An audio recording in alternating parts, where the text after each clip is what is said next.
அம்பலம் தில்லையம்பலம் தென்னாடுடைய சிவனே போற்றி, எந்நாட்டவர்க்கும் இறைவா போற்றி. ஏகம்பத்துரையந்தாய் போற்றி, பாகம் பெண்ணுருவானாய் போற்றி. காவாய் கனகத்திரளே போற்றி, கைலை மலையானே போற்றி போற்றி. திருச்சிற்றம்பலம் தில்லையம்பலம்.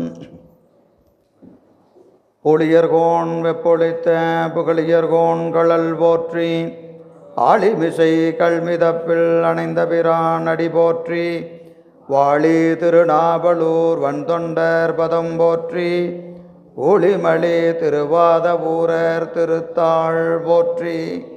சைவத்தின் மேல் சமயம் வேறு இல்லை, அதில் சார் சிவமாம் தெய்வத்தின் மேல் தெய்வம் இல்லெனும் நான்மறை செம்பொருள் வாய்மை வைத்த சிதிரு தேவாரமும் திருவாசகமும் உய்வைத்தரச் செய்த நால்வர் பொற்றாள் எம் உயிர் துணையே. தில்லைவாழந்தனரே முதலாக சீர்படைத்த தொல்லையதாம் திருத்தொண்ட தொகையடியார் பதம் போற்றி.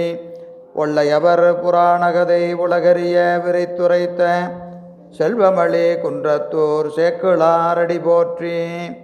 ஈராண்டில் சிவஞானம் பெற்றுயர்ந்த மெய்கண்டார் இணைத்தாள் போற்றி.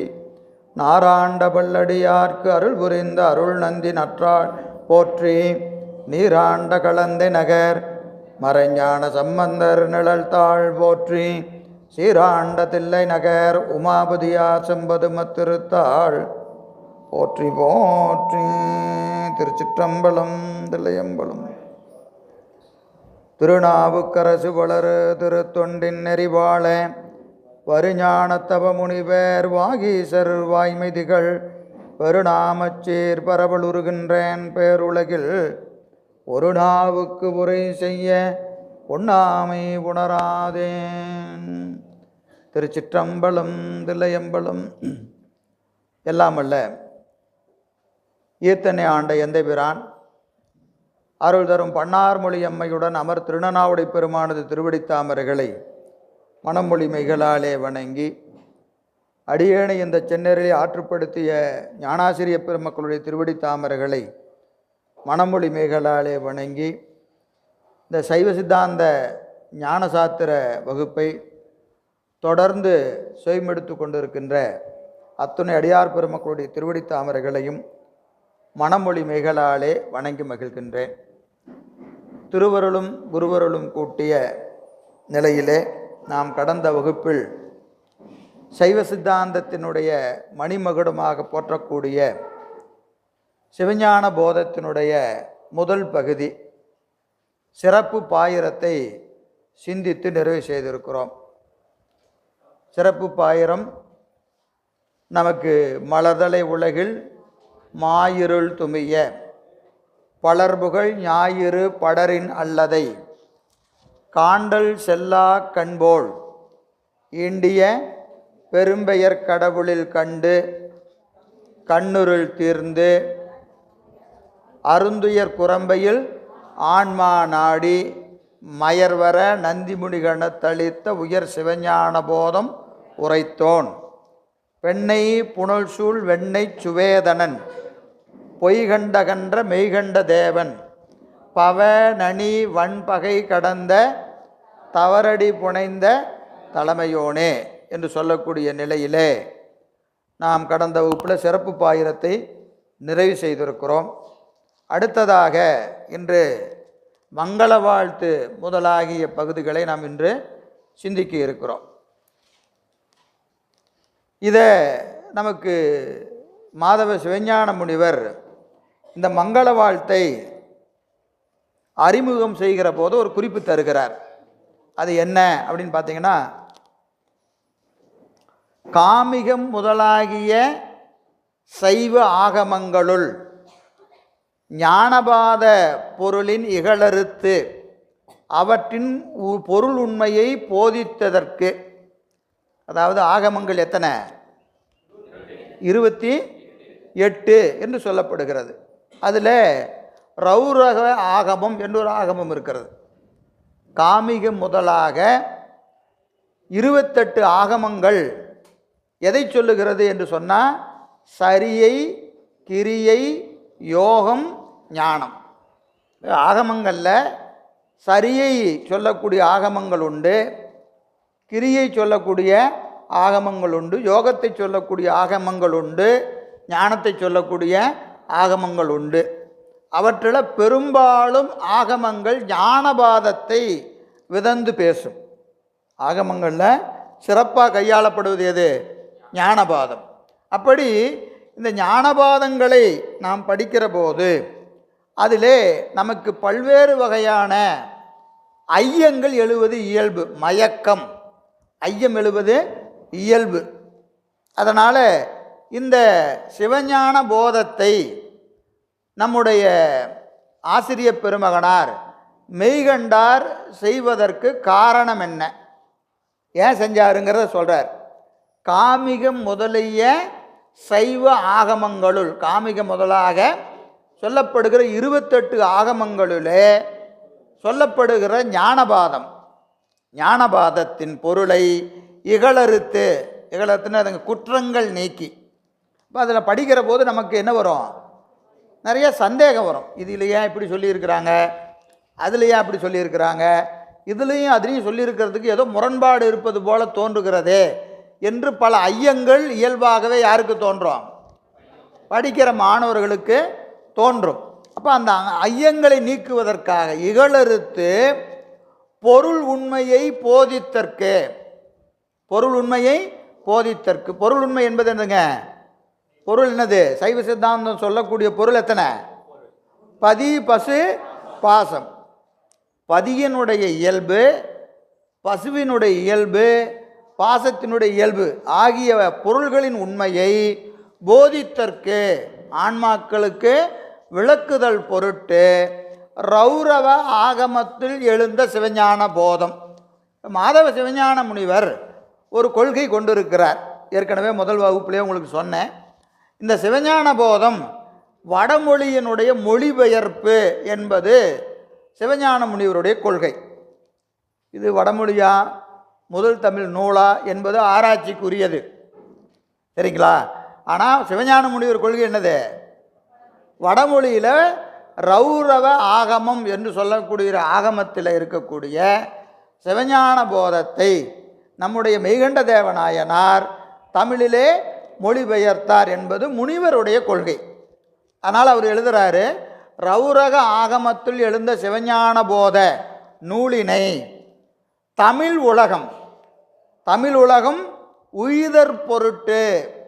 இந்த நூல் எதற்காக கொடுத்துருக்கிறாருங்க?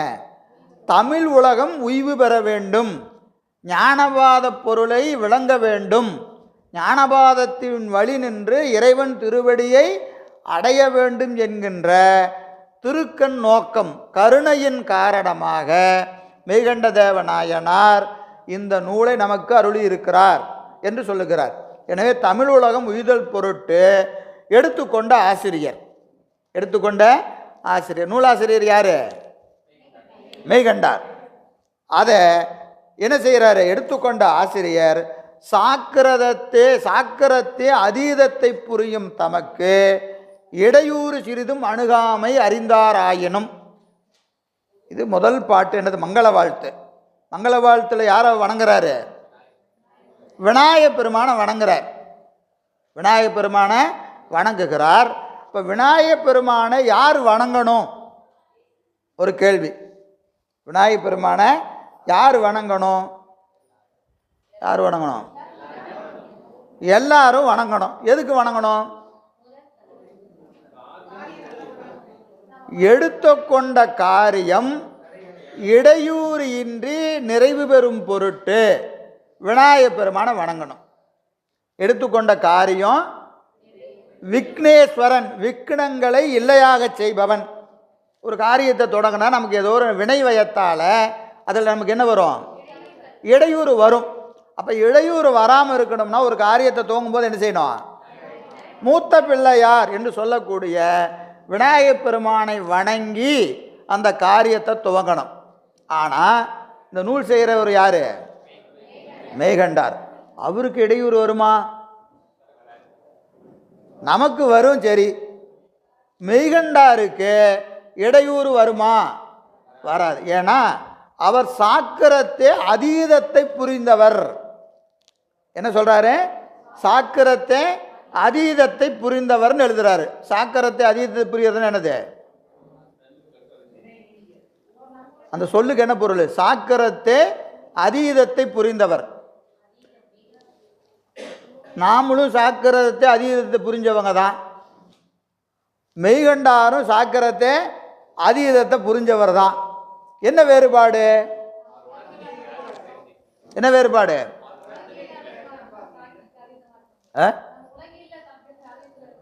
நம்ம கேவலத்தில் அதீதத்தில் இருக்கிறோம், அவர் சுத்தத்தில் அதீதத்தில் இருக்கிறார். புரியுதா? ரெண்டும் அதீதம் தான். முன்னாடி இருக்கிற அடை தான் வித்தியாசம். நம்மளாம் என்ன அதீதத்தில் இருக்கிறோம்? கேவலத்தில் அதீதம். சாக்கரம், சொப்பனம், சுளுத்தி, துரியம், துரியாதீதம். இங்கிருந்து எங்கே போகுது? சாக்கரம், சொப்பனம், சுளுத்தி, துரியம், துரியாதீதம். அப்போ நாமெல்லாம் யாரு? சாக்கரத்தை அதீதத்தை புரிந்தவர்கள் தான். என்ன சாக்கரன்னு கேட்டால் கேவல சாக்கரம். என்ன சாக்கரம்? கேவல சாக்கரம். அவர்கள் நின்றது சுத்த சாக்கரம், நின்மல துரியாதீதம். மெய்கண்டார் நின்றது நின்மல துரியாதீதம். அப்போ அப்படி நின்மல துரியாதீத அவத்தை என்பது என்னதுங்க? பெருமானோடு இரண்டரை கலந்து நிற்கிற நிலை. இந்த ஆன்மா சுத்த நிலையில் அதீதத்தில் எங்கே நிற்கும்? பெருமானோடு அப்படியே கலந்து நிற்கும். நீயும் நானுமாய் ஏகபோகமாய் நிற்கும். அப்படி நிற்கிறவர் யாரு? மெய்கண்டார். அப்போ அவருக்கு இடையூறு வருமா? வராது. அவருக்கு இடையூறே வராது. ஆனாலும் அவர் விநாயகப் பெருமானை வணங்குறார். விநாயகப் பெருமானை வணங்குறார். அதான் சொல்றாரு, சாக்கிரத்தை அதீதத்தை புரியும் தமக்கு இடையூறு சிறிதும் அணுகாமை அறிந்தாராயினும். அவருக்கு தெரியும் விநாயகரை வணங்கித்தான் ஒரு வேலையை செய்ய வேண்டிய அவசியம் யாருக்கு கிடையாது? மெய்கண்டாருக்கு தேவையில்லை. ஆனாலும் அவர் என்ன செய்கிறாரு? விநாயகரை வணங்குறார். ஏன் வணங்குறாரு? ஏன் வணங்குறாருன்னா அதுக்கு மாதவ சிவஞான முனிவர் அதுக்கு என்ன செய்கிறார்? காரணம் சொல்கிறார். என்ன காரணம்? ஆன்றோர் ஆச்சாரம் பாதுகாத்தற் பொருட்டு. ஆன்றோர் ஆச்சாரம் பாதுகாத்தல் பொருட்டு ஒரு காலங்காலமாக ஒரு மரபு இருக்கிறது. அந்த மரபை பெரியவர்கள் என்ன செய்யணும்? பின்பற்ற வேண்டும். பின்பற்றினால்தான் அவருக்கு பின்னாடி வரவங்க என்ன செய்வாங்க? அதை பின்பற்றுவாங்க. இவருக்கு அந்த மரபை பேணலைன்னா பின்னாடி வந்தவங்க அவரே வணங்கலைங்க, நான் அவரை பின்பற்றி வருகிறேன், நானும் வணங்கலைன்றுவாங்க. அப்போ இந்த விநாயகர் வழிபாடு என்பது என்ன ஆகிட்டு போயிடும்? காலங்காலம் ஆகிற போது அவை அப்படியே இல்லாமல் போயிடும். இப்போ மரபை பேணுதல் சான்றோருக்குரிய ஒழுக்கத்திலே ஒன்று. அதனால் என்ன செய்கிறாரு? விநாயகப் பெருமான வணங்க சான்றோருடைய ஆன்றோர் ஆச்சாரம் பாதுகாத்தல் பொருட்டும். ரெண்டாவது, தனக்கு இடையூறு வராது. சரி, படிக்கிற மாணவருக்கு வருமா வராதா? நமக்கெல்லாம் வருமா வராதா? 100% வரும் இல்லையா? சித்தாந்த வகுப்பு கிளம்பும் போது தான் வருதா இல்லையா? கிளம்பும் போத வருது, வந்ததுக்கப்புறமும் வருது இல்லைங்களா? அப்போ இடையூறு வராமல் நூல் கேட்கணுன்னா முதல்ல என்ன செய்யணும்? விநாயகப் பெருமானே, இந்த நூல் சிந்திக்கிற காலத்தில் வினை வளையத்தால் எனக்கு என்ன வரக்கூடாது? அகத்திலும் புறத்திலும் இடர்பாடு வராது காக்க வேண்டும். ஏன்னா இடர்பாடு எங்கே வரும்? வெளியே இருந்து வரும், நமக்குள்ளேயும் இருக்குது. நம்ம சொல்கிறோமா, உனக்கு வினை வேறு எங்கேயும் வேண்டாயா அப்படின்னு சொல்கிறோமா இல்லையா? நமக்கு நாமே என்ன செய்கிறோம்? வினையாக இருக்கிறோம், ஏன்னா செய்து வைத்திருக்கிறோம். அதனால் அதுதான் வரும். எனவே மாணாக்கருக்கு அறிவுறுத்தும் பொருட்டும், மாணாக்கருக்கு அறிவுறுத்தும் பொருட்டும் என்ன செய்கிறாரு? விநாயகரை வணங்குறார். விநாயகரை வணங்குகிறார் என்று முதற்கண் இடையூறு நீக்குதற்கு உரிய கடவுளை வாழ்த்துதலாகிய மங்கள வாழ்த்து. இடையூறு நீக்குகிற கடவுள் யாரு? விநாயகப் பெருமான். அவரை வணங்குகிற மங்கள வாழ்த்து என்று சொல்லுகிறார். பாடல் பாருங்க. கல்லால் நிழல் மலைவில்லார் அருளிய பொல்லார் இணைமலர் நல்லார் புனைவரே.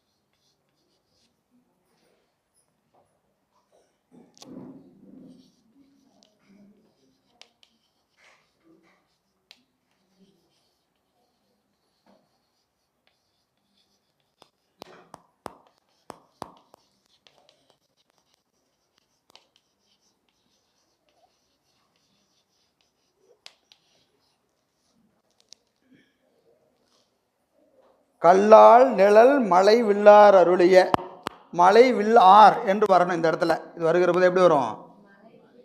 மலை வில்லார் என்று வரும். சேர்த்து எழுதியிருக்கேன் நான், சரிங்களா?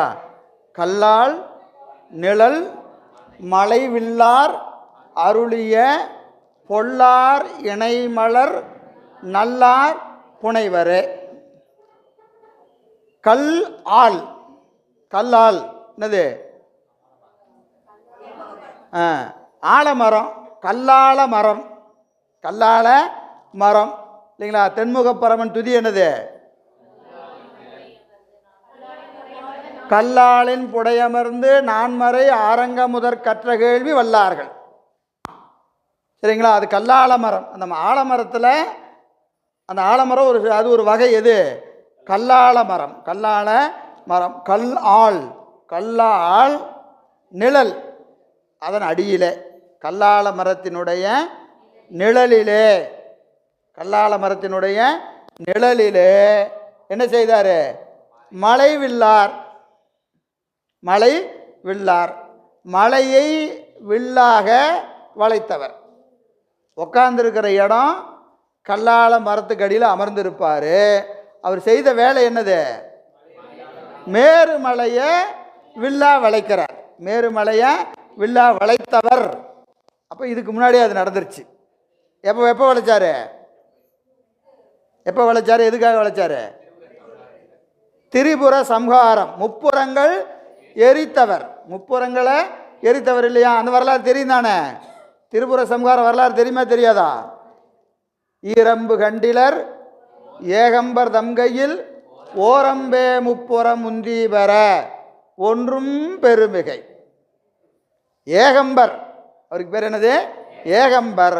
அவர் கையில் என்ன வச்சிருந்தாரு? இரு அம்பு வச்சிருந்தார்.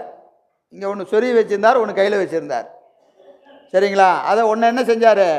அப்படியே வளைந்தது வில்லு, விளைந்தது பூசல், உழைந்தன முப்புறம் என்று உந்தி பெற. பூசல் எப்போ வந்துச்சு? Time of instant. பூசல் வளைஞ்சது எப்போ வந்துச்சு? வில்ல இப்படி இழுத்தார், வந்துருச்சு, பூசல் வந்துருச்சு. அது வரைக்கும் எல்லாம் பேசாமல் இருந்தான். இதெல்லாம் சாத்திரங்களாகட்டும் தோத்திரங்களாகட்டும், இதெல்லாமே ஒவ்வொரு புராணத்திற்கு பின்பாக அவற்றினால் உணர்த்தப்படுகிற தத்துவ ஞானம் ஒன்று இருக்கிறது. எல்லா புராணத்துக்கு பின்னாடி என்ன இருக்குது? ஒரு தத்துவ ஞானம் இருக்கிறது. இப்போ திரிபுரந்தாதிகள், இரும்பு மலை, இரும்பு கோட்டை, வெள்ளிக்கோட்டை, தங்கக்கோட்டை, மூணு ஒரு கணம் பல யுகங்களுக்கு ஒரு முறை அவன் என்ன செய்யும்? ஒரு நேர்கோட்டில் நிற்கும். அப்போ தான் அவங்கள என்ன செய்ய முடியும்? அழிக்க முடியும். வரம் வாங்கி இருக்கிறான். இப்போ வரம் வாங்கணும்னு சொன்னோன்னே அந்த நேரம் வந்துச்சு. பெருமான் என்ன செஞ்சார்? ஒரு பூமியை தேராக்கி, சூரிய சந்திரனை சக்கரமாக்கி, அப்புறம் மேருமலையை வில்லாக்கி, திருமாலை அங்கே அந்த வில்லுக்கு முனையாக்கி, அக்னியை வில்லாக்கி, இப்படி ஒவ்வொன்றையும் ஒவ்வொன்று ஆக்குறாரு. தேரோட்டி யார்? பிரமதேவன். வேதங்கள்லாம் என்னது? குதிரை. இப்படி ஒவ்வொன்றும் ஆயிடுச்சு. இப்போ என்ன செய்ய போகிறாரு? அந்த திரிபுரத்தை எரிக்கிற கணம் வருது. வெற்றி பெறுகிற தருணம். என்ன வருது? காரியம் முடிகிற நேரம். வெளில அப்படியே இழுத்துட்டார். உடனே இவனுக்கெல்லாம் என்ன வந்துருச்சு? நான் மட்டும் இல்லைன்னா, நான் மட்டும் இல்லைன்னா சிவபெருமானால திரிபுரத்தை எரிக்க முடியுமா? நான் மட்டும் வில்லா இல்லைனா, நான் மட்டும் நானா இல்லைனா, நான் மட்டும் சக்கரமா இல்லைனா, நான் மட்டும் தேரா இல்லைனா அப்படின்னு எல்லாத்துக்கும் என்ன வந்துருச்சு?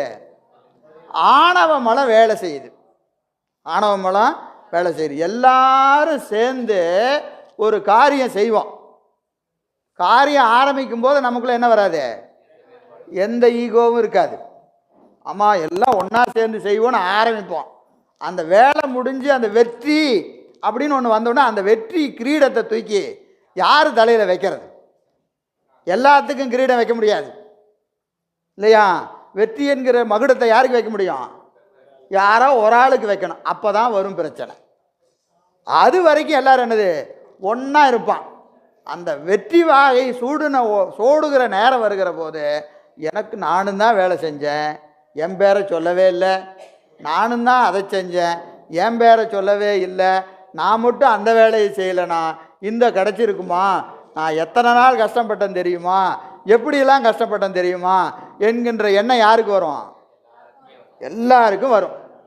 எல்லாருக்கும் வரும். அதுதான் சொன்னது, வளைந்தது வில்லு என்னாச்சு? விளைந்தது பூசம். வில்லு வளையிற வரைக்கும் ஒருத்தரும் சத்தம் போடல. வில்ல வளைச்ச உடனே ஆளாளுக்கு என்ன ஆரம்பிச்சிட்டான்? நான் தான் நான் தான். அப்போ என்ன செய்தாருங்க? ஈரம்பு கண்டிலர் ஏகம்பர் தங்கையில் ஓரம்பே முப்புறம் உந்தி பெற. அப்போ என்ன செஞ்சாரு? விட்டாத்தாயா நீ காரணம், இந்த அம்பை விட்டாதான் நீ காரணம். நான் பாரு அப்படியே வச்சுட்டேன். இழுத்த வில்ல என்ன செய்யல? விடவே இல்லை. சிரித்தார். திரிபுரம் எரிஞ்சு போச்சு. திரிபுரம் எரிஞ்சு போச்சு. அப்போது திருவருள் ஒன்றே செய்யும். திருவருள் ஒன்றே செய்யும். நமக்கு வாழ்க்கையில் எந்த வெற்றிகள் கிடைத்தாலும் அது என்ன காரணம்? திருவருள் தான் காரணமே ஒழிய நம்முடைய முயற்சியோ உழைப்போ காரணம் இல்லை. சரி, அப்போ உழைக்காமல் விட்டுறலாமா?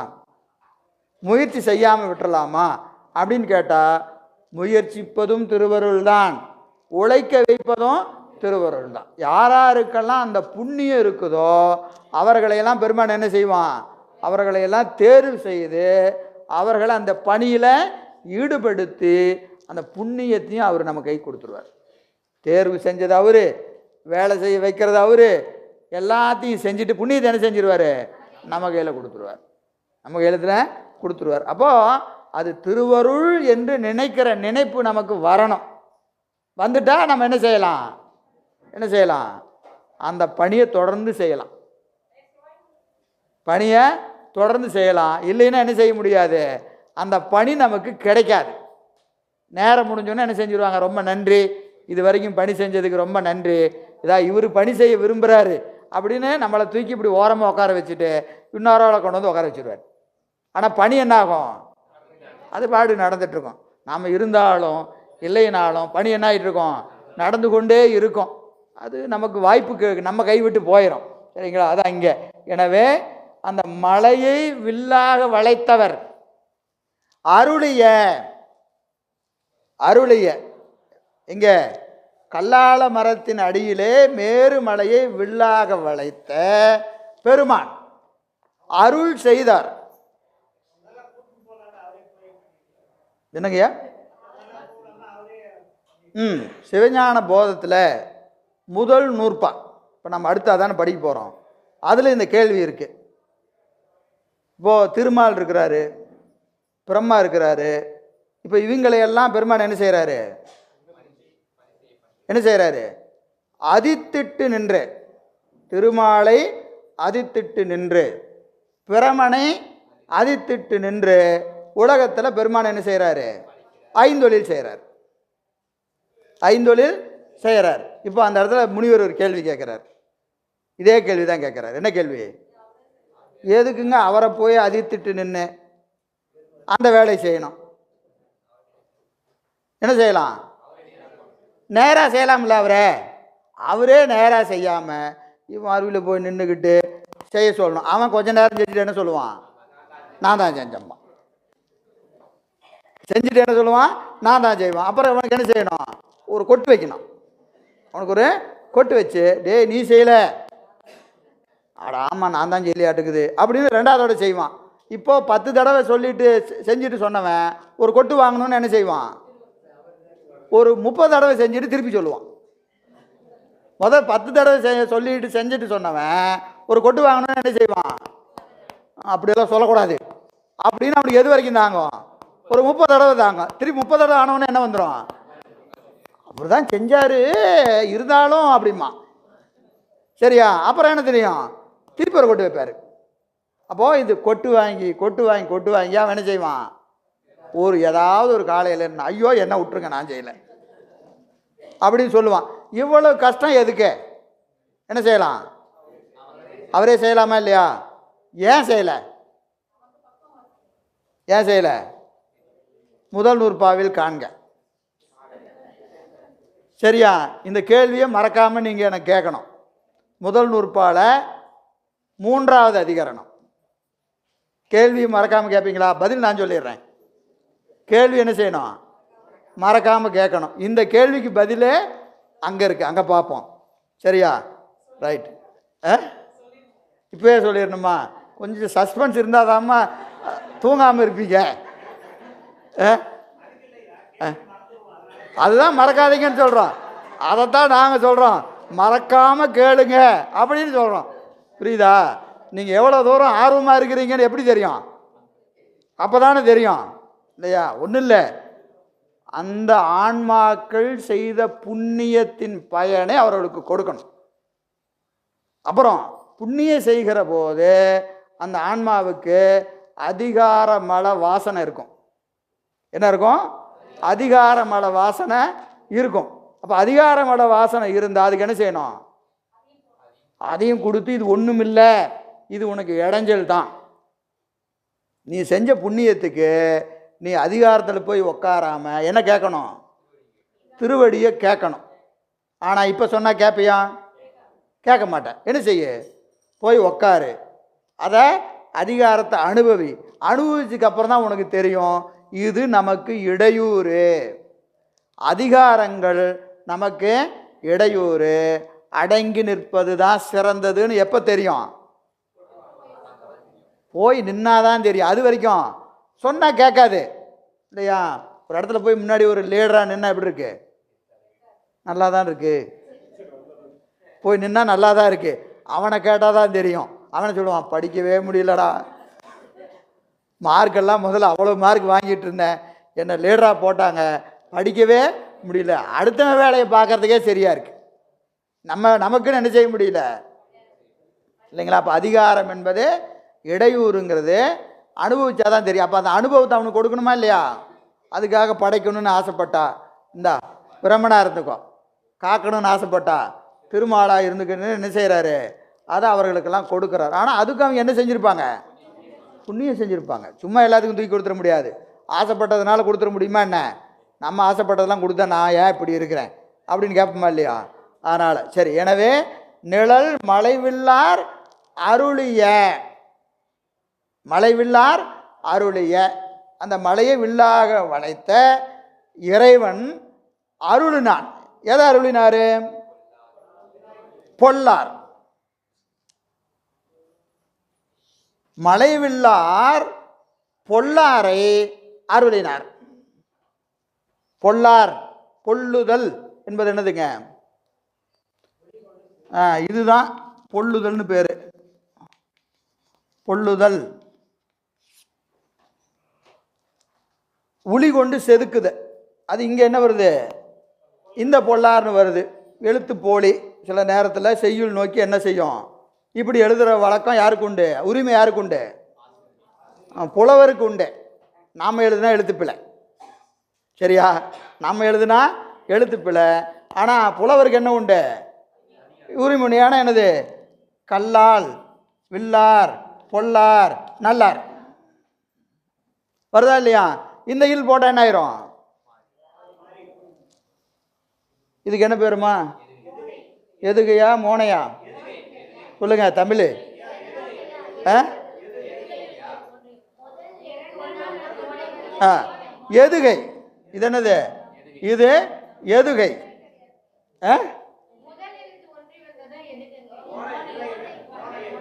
சரி, தமிழ் சங்கம் கூடி முடிவு செஞ்சு மதியானம் சொல்லுவாங்க எதுகையா மோனையான்னு. சரியா? சங்கத்தையும் கூட்டிட வேண்டியதுதான். எதுகையா மோனையா? எதுகை. ரெண்டாவது எழுத்து எதுகை. பாருங்க, தலைமை ஆசிரியர் வச்சுக்கிட்டு நீங்களாம் பேசிட்டு இருக்கிறீங்க, சத்தமெல்லாம் உட்காந்துருக்குறாங்க. தலைமை ஆசிரியர் முடிவு பண்ணுங்க, அப்புறமா நான் பேசிக்கிறேன் அப்படின்னு. சரியா? எனவே இப்படி வரணும். அதற்காக வருது. பொல்லார் என்பது எனக்கு உளிபடாத திருமேனி. உளிபடாத திருமேனி. அதுக்கு நம்ம வடமொழியில் என்ன சொல்லுவோம்? சுயம்பு. சுயம்பு. சரிங்களா? சுயம் என்பது வட சொல்லு. தமிழில் உளிபடாத திருமேனி. தான் தோன்றி. தான் தோன்றி. சரிங்களா? பொல்லார்.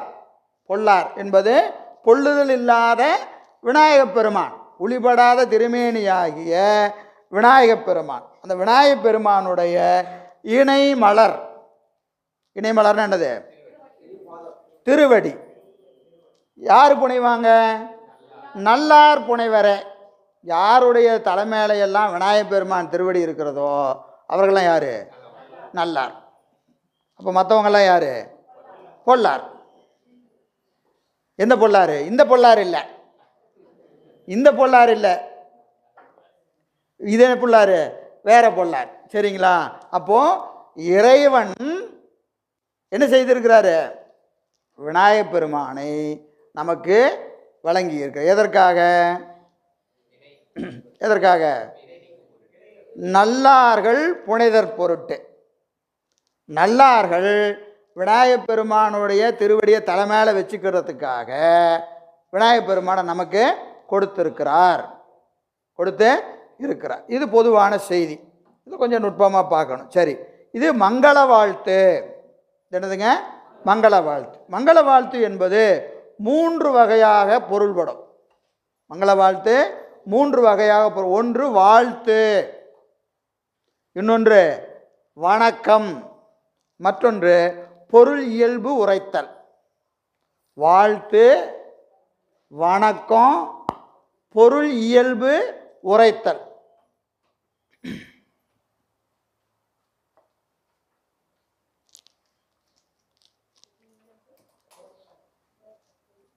உரைத்தல், பொருள் இயல்பு உரைத்தல். இந்த 3ல் ஏதாவது ஒரு வகையில் எது இருக்கும்? மங்கள வாழ்த்து இருக்கும். இப்போ பொதுவாக இப்போ நாம் என்ன செய்யலாம்? வணக்கம் இல்லையா? வணக்கம்னா என்னது? விநாயகப் பெருமானுக்குரிய வணக்கம் என்று எடுத்துக்கொள்ளலாம். ஆனால் முனிவர் என்ன செய்கிறாரு? பொருள் இயல்பு உரைத்தல். இந்த மங்கள வாழ்த்து எதற்காக கொடுக்கப்பட்டிருக்கிறது? பொருள் இயல்பு உரைத்தல். பொருள் இயல்பு என்பது என்னது? பின்னாடி இருக்கக்கூடிய நூல் என்ன நூல்? சிவஞான போதம். சிவஞான போதத்தின் பொருளை உரைப்பதற்காக இந்த மங்கள வாழ்த்து கொடுக்கப்பட்டிருக்கிறது. மங்கள வாழ்த்துல என்ன எதை பார்க்கணும்? என்ன பொருள்? சிவஞான போத பொருளை மங்கள வாழ்த்துல பார்க்கணும். அந்த சிவஞான போதத்தில் என்ன சொல்லியிருக்கு அப்படிங்கிறத என்ன செய்யணும்? இதில் பார்க்கணும். அப்போ 3 வகையான மங்கள வாழ்த்து உண்டு. வாழ்த்து, வணக்கம், பொருள் இயல்பு உரைத்தல். இங்கே இந்த மங்கள வாழ்த்து பொருள் இயல்பு உரைத்தலுக்காக கொடுக்கப்பட்டது என்று சொல்லுகிறார். வாழ்த்தும் தான், வணக்கமும் தான். ஆனால் அதை விட சிறந்தது என்னது? பொருள் இயல்பு உரைத்தல். பொருள் இயல்பு உரைத்தல். சரி, எனவே இந்த பொருள் இயல்பு என்னன்னா சிவஞான போதத்தின் செய்தியை இதில் பார்க்கணும். இதில் பார்க்கணும். எப்படி பார்க்கறது அப்படின்னா, முதல்ல கல்லால் நிழல். கல்லால் நிழல் எங்கிருந்து சாமி சொன்னார்? ஆலமரத்தடியிலிருந்து சொன்னார். ஆலமரத்தடியிலிருந்து சொன்னார். அப்போ இது என்னது? ஆலமரத்தடியிலிருந்து இவர் என்ன சொன்னார்? என்ன செஞ்சார்? ஆகமத்தை உபதேசம் பண்ணார். இப்போ இந்த நூல் வந்த மரபு போன வகுப்பில் பார்த்தோமா இல்லையா? இறைவன் என்ன செய்கிறாரு? நந்தியம்பெருமானுக்கு உபதேசம் செய்ய. நந்தியம்பெருமான் சனகாதி முனிவர், சனத்குமாரர், சத்தியஞான தரிசனிகள் என்று வரிசையாக வருதா இல்லையா? நூல் மரபு. அப்போது நூல் மரபு எங்கிருந்து துவங்குகிறது? கல்லால் நிழல், கல்லால மரத்தின் அடியிலிருந்து இந்த நூல் துவங்குகிறது. எனவே இடத்தை குறித்தார். முதல்ல என்ன சொல்லணும்? நூல் சொல்லப்பட்ட இடம் தெரியணும். சொன்ன இடம் எது? கல்லால மரம் என்று அதை இடத்தை குறித்தார். ரெண்டாவது என்ன செய்கிறாரு? அங்கிருந்து என்ன சொன்னார், என்ன செஞ்சார்? என்ன சொன்னார், என்ன செஞ்சார்? மலை வில்லார். என்ன செஞ்சார்? மலையை வில்லா வளைச்சாரு அப்படியும் சொல்லலாம். இன்னொன்று என்னது? மலைவு இல்லார். மலைவு இல்லார். மலைவு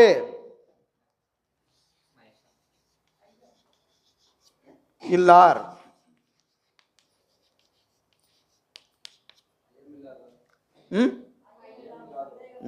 ஐயம் இல்லாதது, மயக்கம் இல்லாதது. நூலை படிக்கும் போது நமக்கு என்ன வரும்? மயக்கம், ஐயம் நிறைய வரும். அந்த ஐயத்தை இல்லையாக செய்தவர், இல்லையாக செய்தவர். மலைவை இல்லையாக செய்தவர், மலைவை இல்லையாக செய்தவர். செய்தவர்னா மலைவை இல்லையாக செய்தல் பொருட்டு. இந்த நூல் எதுக்கு கொடுத்திருக்கிறாரு? படிக்கிற மாணவனுக்கு சந்தேகம் நீங்கிறதுக்கு. இதை படித்தா என்ன ஆகணும்? சந்தேகம் நீங்கணும். நீங்குதா? படித்தாதாங்க நிறையா சந்தேகம் வருது. சிவஞான போதம் படித்தாதான் நிறையா சந்தேகம் வருது இல்லையா? படிக்காத போத கூட ஒரு பிரச்சனை இல்லை. படிச்சுட்டு என்ன வந்துடுது? ஒரு குழப்பமாக இருக்குதுங்க. எதுக்குங்க இத்தனை சொல்கிறீங்க அப்படின்னு கேட்குறோமா இல்லையா? அப்போது இது மலைவை தருவதா, மலைவை நீக்குவதா? ஆனால் இப்படி சொல்லியிருக்கிறாரு, மலைவு இல்லான்னு சொல்லியிருக்கிறார். படித்தா நமக்கு என்னது? சந்தேகம் நீங்கணுமா இல்லையா? நீங்கள் தான் நீங்களையா? முதல்ல பொதுக்காட்சி, ஐயக்காட்சி, திரிபு காட்சி, தெளிவு காட்சி. காட்சி 4 வகைப்படும். முதல்ல என்ன காட்சி? பொதுக்காட்சி, அப்புறம் ஐயக்காட்சி, அப்புறம் திரிபு காட்சி, 4வது தெளிவு காட்சி. முதல்ல பார்க்கணும். அப்புறம் இதுவா அதுவா அப்படின்னு ஒரு ஐயம் வரணும். அதுக்கப்புறம் இல்லை இல்லை இதுதான் அதுதான் அப்படின்னு ஒரு மயக்கம் அங்கே வரும். அப்புறம் என்ன செய்வோம்? இதுதான்னு தெளியணும் இல்லையா? முதல்ல இப்போ நமக்கு என்ன வருது? பொது காட்சியிலேருந்து நம்ம ஐயத்துக்கு வந்துட்டோம்னா நம்ம 2வது ஸ்டெப்பில் இருக்கிறோன்னு அர்த்தம். சந்தேகம் எப்போ வரும்? சிந்திச்சாதான் சந்தேகம் வரும். சிந்திக்கலைன்னா ஒன்றும் வராது. ஐயா எனக்கு சந்தேகமே இல்லை அப்படின்னா அவர் 2 கேட்டகரியில் இருப்பார். ஒன்று என்னது? ஒன்று படிக்கவே இல்லை, இல்லைன்னா முழுசாக தெளிஞ்சிட்டாருன்னு அர்த்தம். முழுசாக தெளிஞ்சாலும் சந்தேகம் வராது, படிக்கவே இல்லைனாலும் சந்தேகம் வராது. சரியா? எனவே இந்த கல்லால மரத்தின் அடியிலே இருந்து கொண்டு மலைவை இல்லையாக செய்தல் பொருட்டு அருளிய, அருளிய, அருளி என்பது யாரு? விநாயகப் பெருமானை அருளிய, அருளிய பொல்லார், பொல்லார்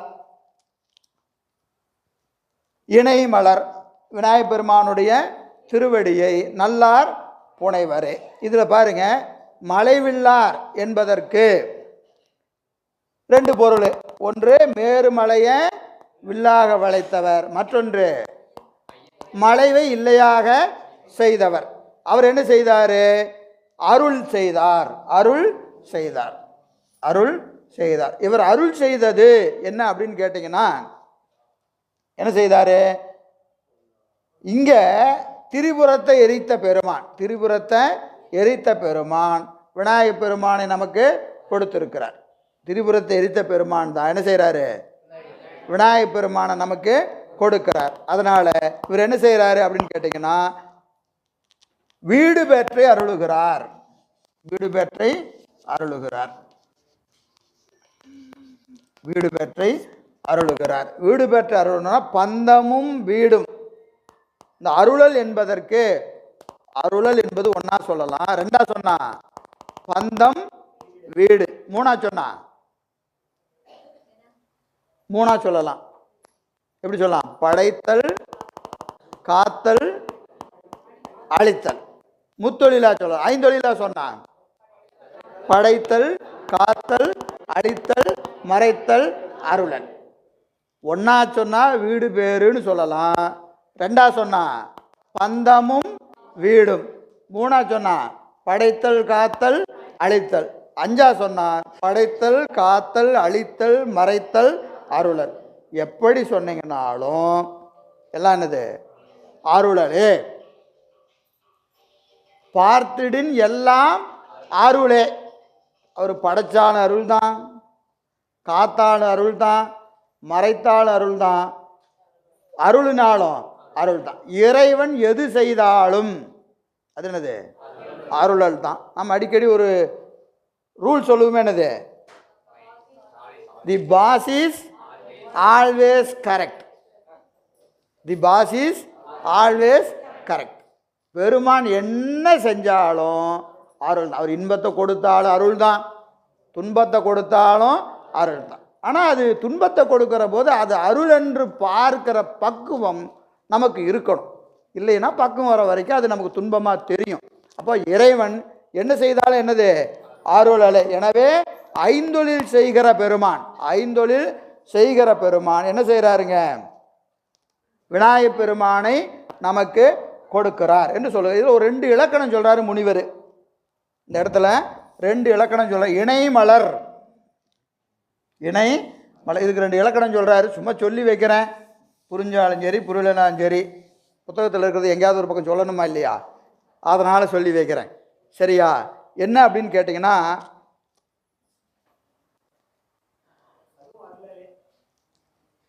பண்பு தொகை நிலைக்களத்து பிறந்த அன்மொழி தொகை. என்னென்ன எழுதுறாரு? பண்பு தொகை நிலைக்களத்து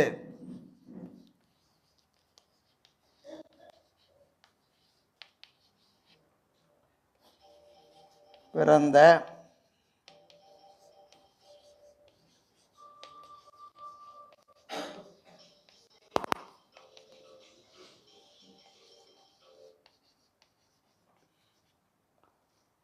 இப்படி ஒரு இலக்கணம் சொல்றார். எதுக்கு? இணை மலருக்கு. இணை மலர்னு சொன்னாவே புரிஞ்சிருச்சு, இதை ஏங்க எவ்வளோ குழப்புறீங்க அப்படின்னு கேட்குறது எனக்கு தெரியுது. சரியா? அந்த பண்பு தொகைனா என்ன, அன்மொழி தொகைனா என்ன அப்படிங்கிறதெல்லாம் கொஞ்சம் விரிவாக போவோம். இதுக்கு ஒரு ஊமை சொல்லலாம். ஊமை மட்டும் நான் சொல்லிக்கிறேன். கருங்குழல்.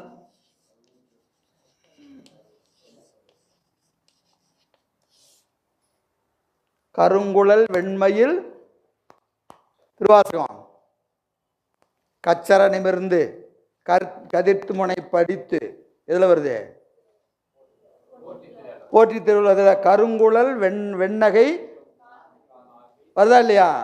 கருங்குழல், கருங்குழல் செவ்வாய் வெண்ணகை கார்மையில் ஒருங்கிய சாதத்து உண்மதர்த்து அப்படின்னு வருதா இல்லையா திருவாசகத்தில்?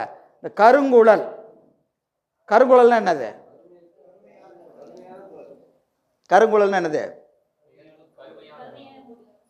பெண்ணை குறித்து நிற்கிறது.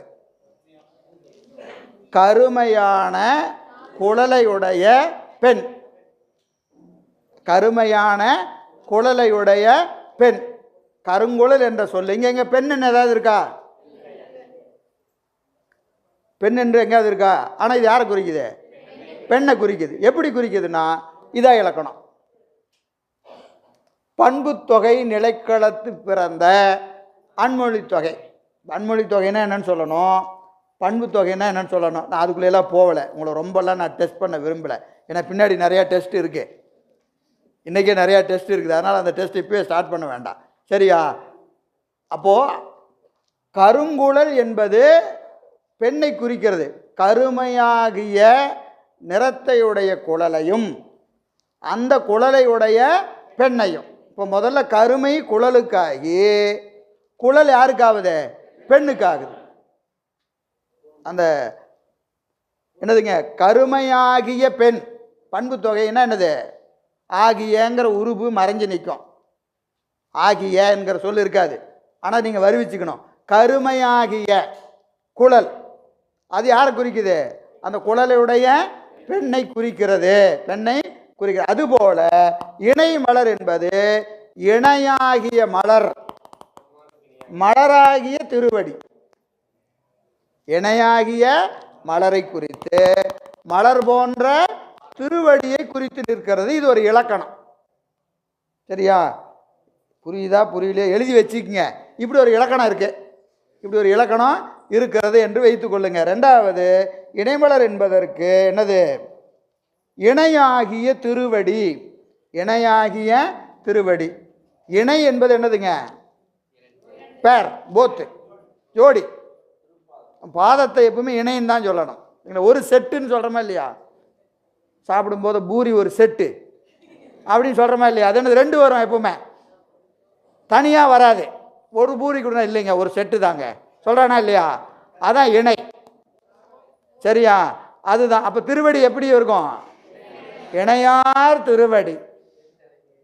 இணையார் திருவடி என் தலைமேல். இப்போ இணையார் திருவடிகள் அப்படியே சொல்றாரு. திருவடி என்பது என்னது? ஒன்று தான். ஆனால் திருவடிகள்னு சொல்றாரா? சொல்லலை. ஏன் சொல்லலை? இணைன்னு வந்துருச்சு. இணைனாவே ரெண்டு தான். அப்போ திருவடி எப்பவுமே எப்படி இருக்கும்? ரெண்டாக தான் இருக்கும். அது இணை மலர், இணையாகிய மலர் போன்ற திருவடி. இணையாகிய மலர் போன்ற திருவடி என்று சொல்லுகிறார். இது ரெண்டு இலக்கணம். இணை மலருக்கு ரெண்டு இலக்கணம். சரியா? சரி. அடுத்தது புனைவர். புனைவர் யார் புனைவாங்க? மலர் புனைந்தால் சொல்கிறோமா இல்லையா? மலர் புனைதால் எங்கே புரியணும்? தலையில். புனைதல் என்பதுக்கு என்னதுங்க? சூடுதல். அப்போ எங்கே இருக்கும்? அது தலையில். புனைவர்னு சொன்னாவே அது எங்கே புனையணும்? இப்போ திருவடி புனைவரேனா திருவடி எங்கே இருக்கணும்? தலை மேலே இருக்கணும். என் சென்னியிலும் சிரத்திலும் சொல்கிறோமா இல்லையா? சென்னியில்னு என்னது? தலை மேலே இருக்கணும். திருவடி, குருநாதர் திருவடி எங்கே இருக்கணும்? எப்பவுமே தலை மேலே இருக்கணும். வேறு எங்கேயும் வைக்கக்கூடாது. அங்கே இங்கெல்லாம் வச்சுக்கூடாது. நம்ம மணிவாசக பெருமான் எங்கேருந்து எடுத்துகிட்டு வர்றாரு? எங்கேருந்து எடுத்துகிட்டு வர்றாரு? எங்கேங்க எடுத்துகிட்டு வர்றாரு? எங்கேருந்து எடுத்துகிட்டு வர்றாரு? திருவடி எங்கேருந்து எடுத்துகிட்டு வர்றாரு? மணிவாசகர். ஏன் மறந்துட்டீங்க? எங்கே இருக்கிறன்னு மறந்துடுறீங்க? திருப்பெருந்துறையிலிருந்து எடுத்துகிட்டு வர்றாரு. எதை? திருவடி. எங்கே கொண்டு இறக்கி வச்சாரு? கழுக்குன்றத்தில். திருக்கழுக்குன்றத்தில் கொண்டு இறக்கி வைக்கிறார். குருநாதர் திருவடியை எங்கிருந்து? திருப்பெருந்துறையிலிருந்து எடுத்துட்டு வந்து கழுக்குன்றத்தில் தான் அந்த திருவடியை இறக்கி வைக்கிறார். புரியுதா? அது வரைக்கும் எங்கே வச்சிருக்கிறாரு? தலைமையிலேயே கொண்டு வர்றாரு அங்கிருந்து. சரியா? அப்போ குருநாதர் திருவடி எங்கே இருக்கணும்? தலைமையில இருக்கணும். சரி. எனவே அந்த வகையில் புனைதல் என்பது திருவடியை சூட்டுவர், சூடுவர், திருவடியை சூடுவர் என்பதை குறித்து நிற்கிறது. நல்லார். நல்லார் என்பதற்கு யார் நல்லார்னு எழுதுறார்?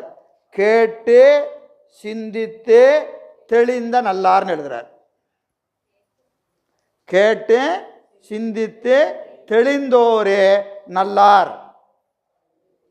அப்போ திருவடியை எப்போ தலை மேலே வரும்? கேட்டு சிந்தித்து தெளிஞ்சா திருவடி தானாக தலைக்கு மேலே வந்துடும். முதல்ல கேட்கணும், கேட்டதை சிந்திக்கணும், சிந்தித்து தெளியணும். சரியா? கேட்டு மீள மீள கேட்டு, கேட்டுன்னு ஒரு தடவை சொன்னால் ஒரு தடவை கேட்டு இல்லை, என்ன செய்யணும்? திரும்ப திரும்ப கேட்கணும். சிந்தித்து தெளிகிற வரைக்கும் சிந்திக்கணும். தெளிகிற வரைக்கும் சிந்திக்கணும். தெளிந்துட்டா திருப்பி கேட்க வேண்டிய அவசியம் இல்லை. தெளிந்தா கேட்க வேண்டிய அவசியம் இல்லை. எனவே கேட்டு சிந்தித்து தெளிந்தார் எவரோ அவரே நல்லார் என்று கொடுக்கிறார். அப்போ முதல்ல கேட்கணும். சரி. அப்புறம் புனைதல் என்பதற்கு இதெல்லாம் ஒரு இலக்கணம் சொல்றார். புனைதல், புனைதல் என்பதற்கு தாடலை போல கூடுதல்னு எழுதுறார். தாடலை போல கூடுதல். தாடலைன்னா என்னது? ஏற்கனவே பலமுறை சொல்லியிருக்கிறோம். கால் கூட்டல் தலை, தாடலை இல்லையா? தாள் என்பது ஒரு பொருள், தலை என்பது ஒரு பொருள். இந்த ரெண்டு இப்போ என்ன ஆயிடுச்சு? ஒரு பொருள் ஆயிடுச்சு. ரெண்டு பொருள் ஒன்றாயிருச்சு. எது தலைன்னு தெரியாது, எது காடுன்னு தெரியாது. ரெண்டும் ஒரே பொருளாகுது. தாளும் தலையும். தாள் யாருடைய தாள்? தலை யாருடையது? நம்முடையது. சரியா? இப்போ இறைவன் திருவடி நம்ம தலையில் எப்படி இருக்கணும்? பொருந்தி இருக்கணும்.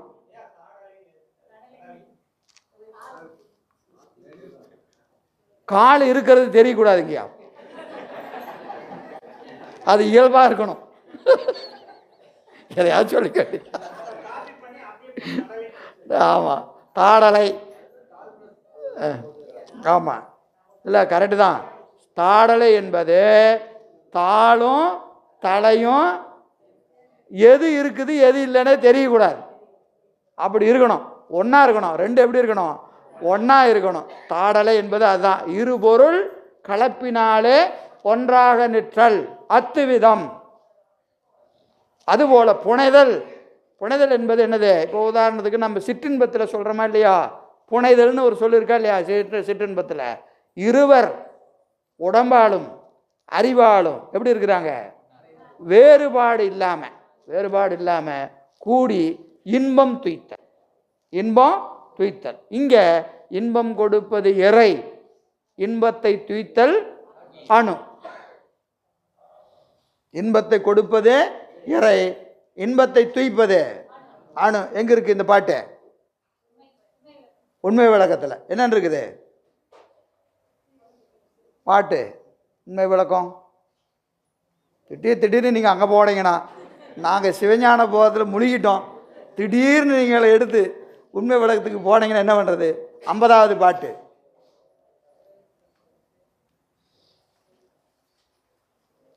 உண்மை விளக்கம்.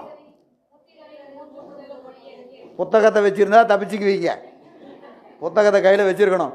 முத்திதனில் 3 முதல் மொழிய கேள், சுத்த அனுபோகத்தை துய்த்தல் அணு, மெத்தவே இன்பம் கொடுத்தல் இறை, இத்தை விளைவித்தல் மலம், அன்புடனே கண்டுகொள் அப்பா அப்படின்னு 50வது பாட்டு சொல்லுதா இல்லையா? அப்போ இந்த ஆன்மாவும் சிவமும் எப்படி இருக்கும்? புனைந்து நிற்கும். பிரிக்க முடியாமல் நிற்கணும். பிரிக்க முடியாமல் நிற்கும். யார்கிட்ட? நல்லாரிடத்து. நல்லார் யாரு? கேட்டு சிந்தித்து தெளிந்தா சிவன் அறிவில் எப்படி இருக்கும்? அப்படியே பிரிக்க முடியாமல் நிற்கும். கேட்காம சிந்திக்காம தெளியாமல் இருந்தா சிவன் எப்படி இருக்கும்? அது வேற, நாம வேற. பெருமான் வேறாகவும் ஆன்மா வேறாகவும் எது வரைக்கும் இருக்கும்? தெளிகிற வரைக்கும். தெளிஞ்சிட்டா நமக்கு பெருமான் எங்கே இருப்பார்? இங்கே இருப்பார் இல்லைங்களா? எனவே நல்லார் புனைவரே என்று சொல்லுகிறார். இது யாப்பு வஞ்சித்துறை. இந்த யாப்புக்கு என்ன பேர்? வஞ்சித்துறை என்று சொல்லுகிறார். சரி, இதுக்கு இப்போ என்ன செய்யணும்? பொருள் இயல்பு உரைக்கணுமா இல்லையா? பொருள் இயல்பு. பொருள் இயல்பு. சரி, பொருள் இயல்பு என்ன? 12 சொல் இருக்கு, 4 வரி இருக்கு, 2 வினை முடிவு இருக்கு. இந்த பாட்டில் 4 வரி, ஒவ்வொரு வரிக்கும் 3 சொல்லு. சரியா? 4 வரி இருக்கா இல்லையா? ஒவ்வொன்றும் எத்தனை சொல் இருக்கு? 3 சொல் இருக்கு. நம்ம 12. 12 சொற்கள் 12 நூற்பாவை குறிக்கும். சூத்திரத்தில் எத்தனை சூத்திரம் இருக்கு? 12. அதை காட்டுறதுக்கு எத்தனை சொல்லி வச்சிருக்கிறாரு? 12 சொல்லி வச்சிருக்கிறார். 12 சொற்கள் 12 நூற்பாக்களை குறித்து நிற்கிறது. இந்த சிவஞான போதத்தை இந்த நூலில் போய் இந்த மங்கள வாழ்த்தில் பார்க்கணும். அதுக்காக இப்போ விளக்கம் சொல்கிறாரு. என்ன செய்கிறாரு? 12 சொற்கள் சிவஞான போதத்தின் 12 நூற்பாக்களை குறித்து நிற்கிறது. 4 வரி. 4 இயல். 4 இயல் என்னென்ன இயல்? இது பிரமாணம், இலக்கணம், சாதனை, பயன். 4 வரியும் 4 இயலை குறிக்குது. 4 இயலை குறிக்கிறது.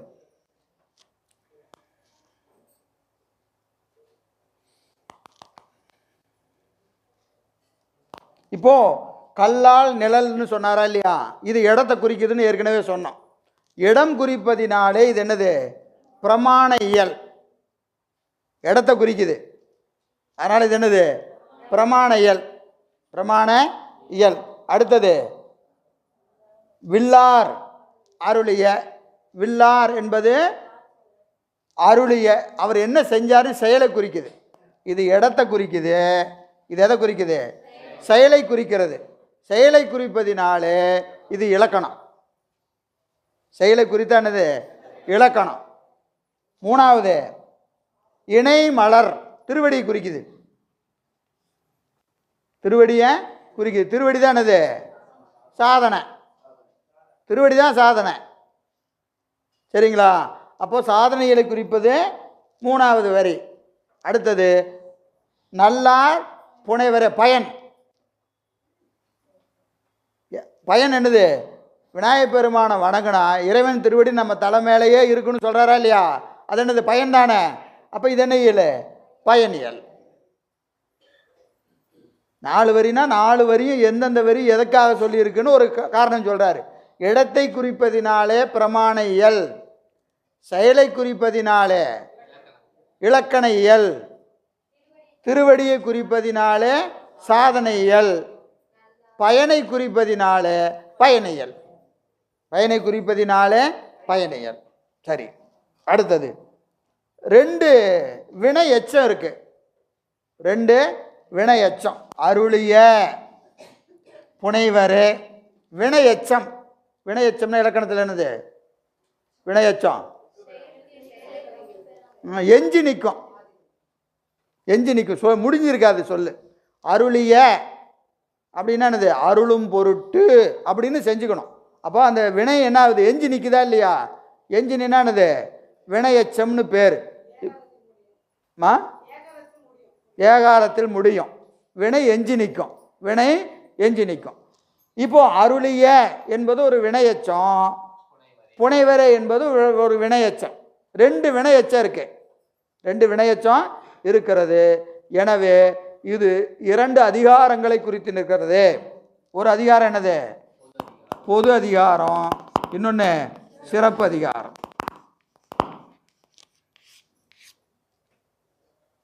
பொது அதிகாரம், சிறப்பு அதிகாரம். இது வரைக்கும் புரிஞ்சுதுங்களா? சிவஞான போதம் 2 அதிகாரம், பொது அதிகாரம், சிறப்பு அதிகாரம். 4 இயல், 12 நூற்பா. 2 அதிகாரம், 4 இயல், 12 நூற்பா சிவஞான போதத்தில் இருக்கு. அப்போ 2 அதிகாரங்கிறது இங்கே எங்கே எப்படி சொல்கிறாரு? 2 வினையச்சம் இருக்கிறதுனால 2 அதிகாரம், 4 வரி இருக்கிறதுனால 4 இயல், 12 சொல்லு இருக்கிறதுனால 12 நூற்பா. 12 நூற்பா. அப்புறம் இன்னொன்று சொல்கிறார். அது போல் சிவஞான போதம் படிச்சுட்டு சொல்லணும். இதெல்லாம் சிவஞானத்துக்கு முன்னாடி இலக்கணம் சொல்லிடுறாரு. இது புரியணும்னு எங்கே போகணும்? திருப்பி சிவஞான போதம் படித்தாதான் இந்த இலக்கணம் புரியும். சரியா? இப்போது சிவஞான போதத்தில் 3வது நூற்பா, 4வது நூற்பா, இந்த 2 நூற்பா இருக்கு. 3, 4. புதிய மாணவர்களுக்கெல்லாம் கேள்விப்பட்டிருக்க மாட்டீங்க. பழைய மாணவர்களாம் நான் ஞாபகமாக வச்சிருப்பீங்கன்னு நம்பிக்கை.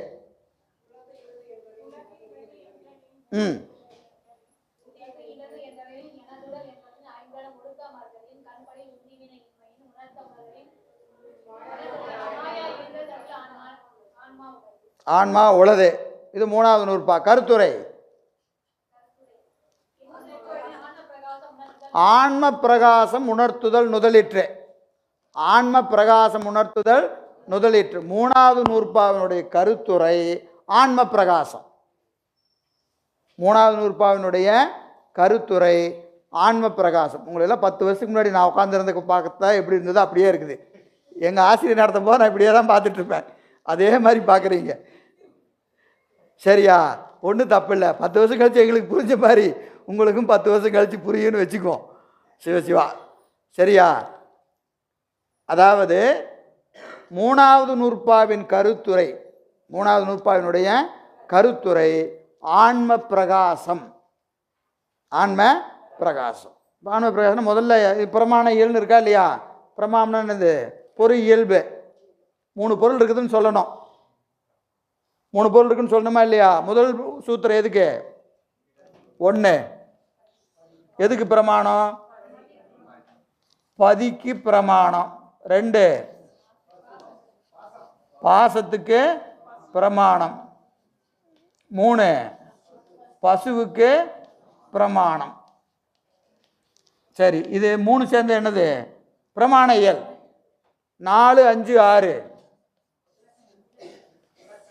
இலக்கண இயல். 4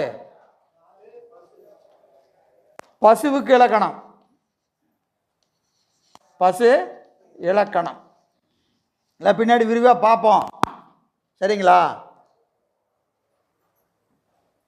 முதல்ல பதிக்கு இலக்கணம், பதிக்கு பிரமாணம் சொல்கிறாரு. 2வது நூற்பால பாசத்துக்கு பிரமாணம் சொல்கிறாரு. 3வது நூற்பால பசுவுக்கு பிரமாணம் சொல்கிறார். திருப்பியும் இலக்கணம் சொல்லும்போது எப்படி சொல்லணும்?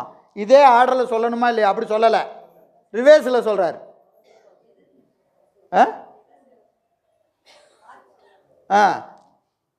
எதிர் நிரல் நிலைன்னு சொல்லுவோம் இலக்கணம். சரியா? முதல்ல சொன்ன பதிக்கு கடைசியாக இலக்கணம் சொல்கிறார். 2வது சொன்ன பாசத்துக்கு 5வது நூற்பால சொல்கிறார். 3ல் சொன்னதுக்கு 4க்கு சொல்கிறார். சரிங்களா? இந்த ரெண்டையும் என்ன செய்கிறாரு? அடுத்தடுத்து சொல்கிறார். பசுவுக்கு பிரமாணமோ பசுவுக்கு இலக்கணமோ அடுத்தடுத்து சொல்கிறார். 3ல் பசுவுக்கு என்னது? 3ல் பசுவுக்கு பிரமாணம், 4ல் இலக்கணம். அடுத்தடுத்து சொல்கிறாரா இல்லையா? சொல்கிறார். சரி, அப்படியே அதுக்கு இப்போ நான் முன்னாடி சொன்ன பாருங்க, என்னது? கருத்துரை. கருத்துரை 3க்கு கருத்துரை என்ன சொல்லியிருக்காரு? எல்லாத்துக்கிட்ட புத்தகம் இருக்கா இல்லையா? புத்தகத்தை திருப்பி பாருங்க. நான் புத்தகத்தை பார்த்தீங்கன்னா தான் நான் சொல்கிறதுல கொஞ்சமாவது உள்ளே வருவீங்க. 3ல் 3வது நூற்பாவினுடைய கருத்துரை ஆன்ம பிரகாசம் உணர்த்துதல் நுதலிற்று இருக்கா? புத்தகத்தை திருப்புங்க, அப்போவாவது ஏதாவது ரியாக்ஷன் இருக்கா பார்க்குறேன். இருக்கா? ஆன்ம பிரகாசம் உணர்த்துதல் நுதலிற்றுன்னு இருக்கா இல்லையா? சரி, 4ல் பார்த்து சொல்லுங்க. இதுவும் அது. 4ல் இதுவும் அது, இதுவும் அது, இது அது, இது என்னது?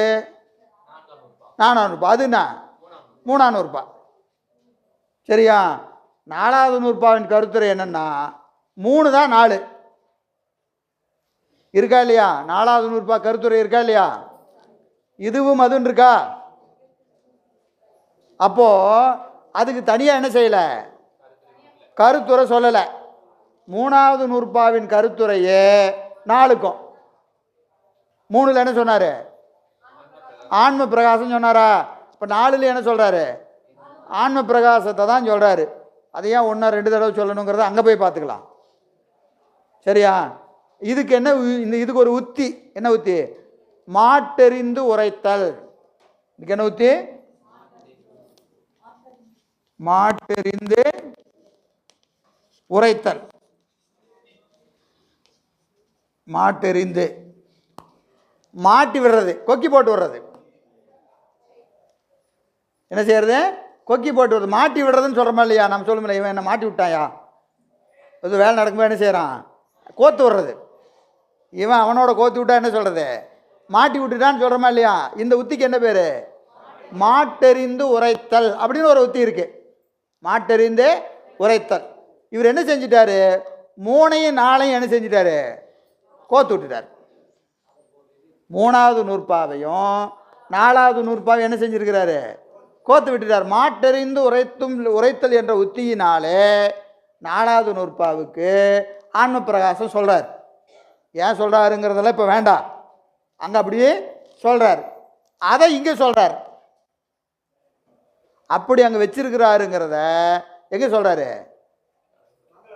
மங்கள வாழ்த்துல சொல்றார். சரிங்களா? எங்க சொல்றாருன்னு பாருங்க. 3 சொல்லு இருக்கா? 1 2 3, இது 4 5 6. மலைவில்லார், மலைவில்லார், மலைவில்லார் என்பது எனது மாட்டெறிகிறது. மலையை தனியாக சொல்ல முடியாது, வில்ல தனியாக சொல்ல முடியாது. மலைவில்லார். இப்போ 3 நாளும் ஒரே பொருளை உடையது. 3வது நூற்பாவும் 4வது நூற்பாவும் ஒரு பொருளை குறித்து நிற்கிறது என்பதை காட்டுறதுக்காக இங்கே என்ன செஞ்சு வச்சிருக்கிறாரு? இங்கே எப்படி போட்டிருக்கலாம்? மலைவு இல்லார் போட்டிருக்கலாமா? போட்டிருக்கலாமா? அப்படி போடல. என்ன செஞ்சிட்டாரு? மலைவில்லார்னு சேர்த்து வச்சிருக்கிறார். ஏன் சேர்த்து வச்சிருக்கிறாருங்க? ஏன் இப்படி எழுதினார்னா சூத்திரத்தில் அப்படி தான் இருக்கு. 3 நாளும் கோத்து விட்டுருக்கிறார். யாரு? மெய்கண்டார். அதனால சூத்திரம் இங்கே வரும் பொருள் உரைத்தல் இருக்கா இல்லையா? பொருள் இயல்பு சொல்லணும். அதனால இது இப்படி இருக்கான். இதெல்லாம் இந்த நூலை எப்படி மாதவ சிவஞான முனிவர் ஆராய்ச்சி பண்ணியிருக்கிறாருன்னு பார்க்கணும். இது சும்மா பாட்டு நடத்திட்டு போகிறது வேற. சொல்லு கொண்டு போய் எங்கே சேர்த்துறது?